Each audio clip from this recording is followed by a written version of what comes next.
Greetings, dear ones. I'm Kryon of Magnetic Service.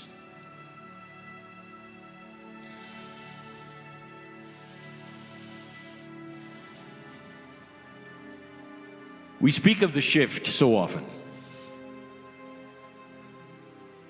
and it's becoming more personal. We can speak of those things which are planetary, which we will. We can talk about the issues that you face. But the shift, and what we have called this, the time when planet Earth has the opportunity to pull itself out of that which it always was. That is personal. It has to be. The shift of humanity, the evolution, the things that we speak of time and time again, comes right down to every single human heart.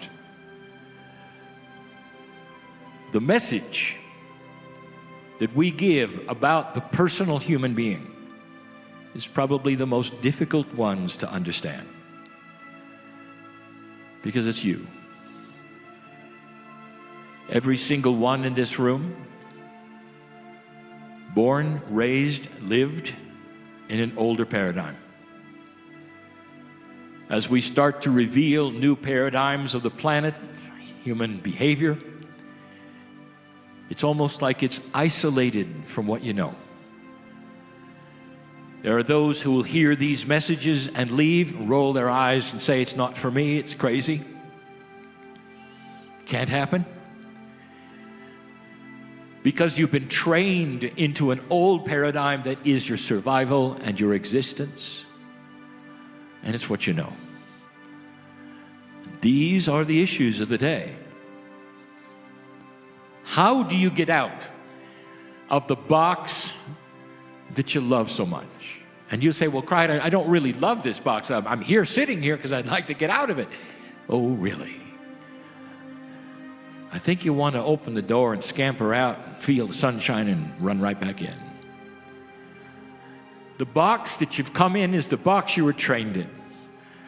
The box of reality that you walk around with, and all of the things you do and you know, including the interaction you have with others, what you eat, where you go, what you say.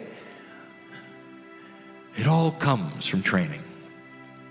Right out of the womb. Right, wrong, appropriate, not appropriate, works, doesn't. And it's etched into the brain. And all those pathways in the brain, they come together in a confluence of something we call survival. That is how you act in order to move from one place to another. And then suddenly, you start to realize that the box is very small. That God is bigger, and that it's not another box you get into of belief, like some would say.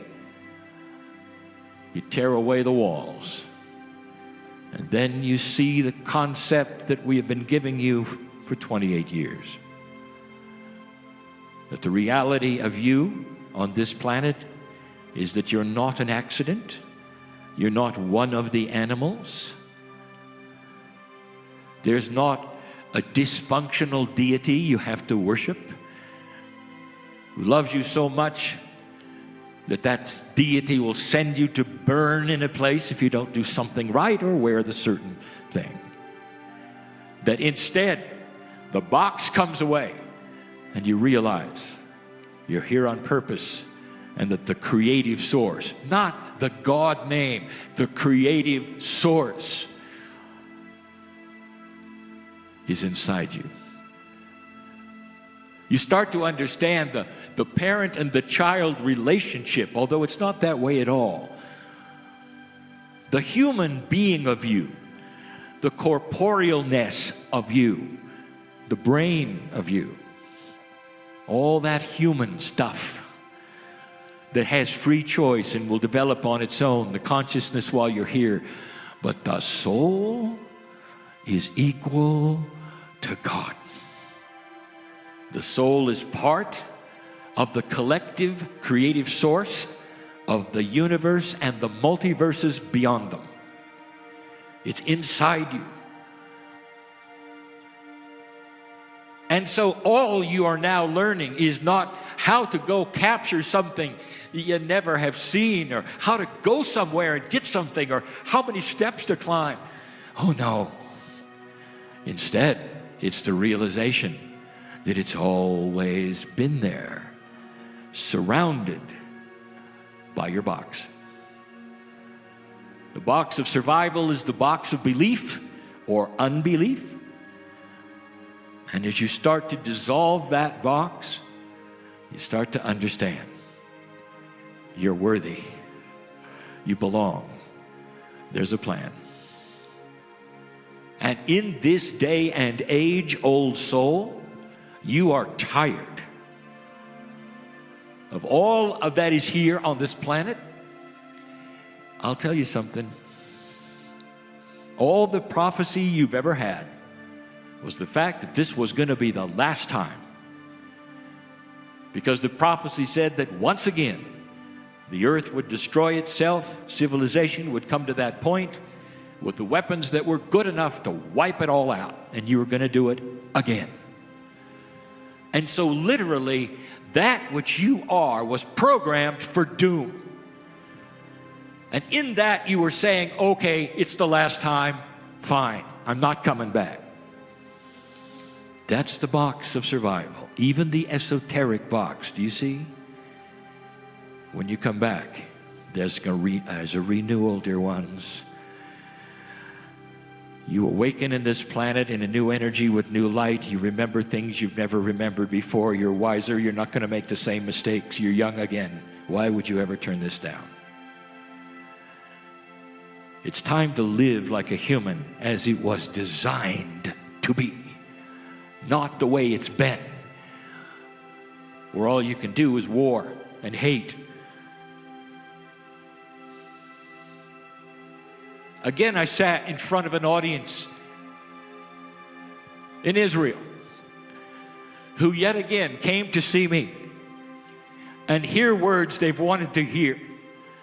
And even after the words were spoken, they would leave and say, impossible. The situation is the situation. The hate is the hate. The boxes are the boxes. And you can give them as much hope as you want to.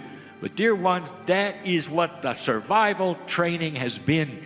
And they've got to dissolve that box on both sides and reboot. Away from what has happened in the past and to focus on what is going to happen in the future. What's happened to you in the past?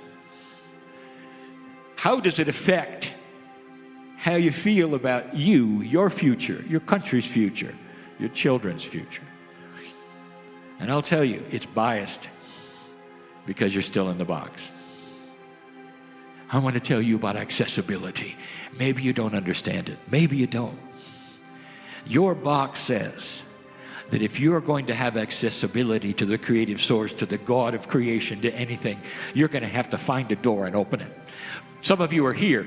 This is the door. Maybe this is the door. Maybe there's another door. Maybe the church is the door. It's different for everyone. But you're looking for a door.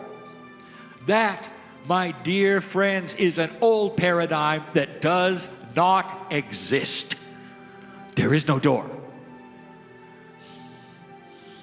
Instead, the new paradigm is to dissolve the walls inside each one of you. Don't look for another door. Accessibility to everything you ever wanted, for your heart, for your body, for your family, for your country, is a change of paradigm. Don't look for another God. Find the one that's always been there inside you and understand it's correct, it's worthy, it's appropriate, no matter what you've been told, and available. Last question. Would you think that that wonderful, beautiful, creative source that is compassionate and pure love for you, the one you carry around, do you think that it works a little poorer than you do with your children? And you would say, no, it doesn't. The model of love and compassion and beauty, mother, is how you feel toward your newborn, and as they raise up in your arms, in your household, how you treat them, the compassion you feel, and the heart that pumps extra blood when you think about who they are and what they've been and where they've come from and that they're yours. You think God is less than that? I want you to look at a new paradigm, accessibility. Do those little children of yours have accessibility to their mom, to their dad? They're living in your house, you're raising them. Are they in the other room crying out to the ceiling for you because you never show up? Have they surrounded themselves with a belief that there is no mother? Mother never existed. Mother's not coming back. Mother is always there. Mother is holding them when they cry. Mother cares about their tears. Mother laughs with them when they laugh. This is God. Pure. Loving you every minute of your day, waiting for you to dissolve that which doesn't belong, the old paradigm, the old fears, the old beliefs. That's who God is. Inside you, accessible, just like you were or are to your young children. God is not lesser than the love or the compassion of a human and a child. It's exponentially better.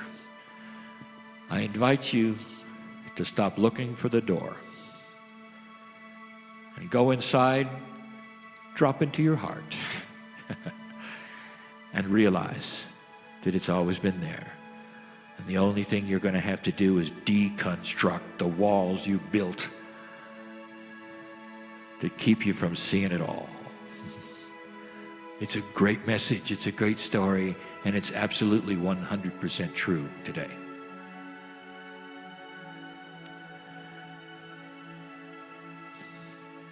And so it is.